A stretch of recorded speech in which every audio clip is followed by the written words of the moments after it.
Operating a news channel has always been a tough and expensive trial.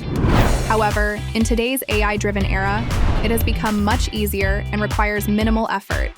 In this video, I'll take you through the simple steps to make your own news channel with AI help. So, without any more waiting, let's get started.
chief executive Mark Zuckerberg on Wednesday, September 27th, rolled out new AI products for consumers, including bots that create photorealistic images and smart glasses that answer questions, as well as an updated virtual reality headset. Zuckerberg described the products as bringing together virtual and real worlds, and underscored that part of what Meta offered was low-cost or free AI that could integrate into daily routine. Meta's Quest is the best seller in the nascent VR space, and the company's executives described it as the best value in the industry, a nod to the impending release of a much more expensive headset from Apple. Speaking from a central courtyard on Meta's sprawling Silicon Valley campus, Zuckerberg said a new generation of Meta's Ray-Ban smart glasses would start shipping on October 17th. I'm eager to hear about your experience in starting a news channel using AI. Please share your thoughts and results in the comments below. Don't forget to like this video if you found it helpful, and subscribe to our channel for more tutorials like this one. Thank you for watching. This has been the Digital Wealth Hive, and remember to be wealthy. Bye.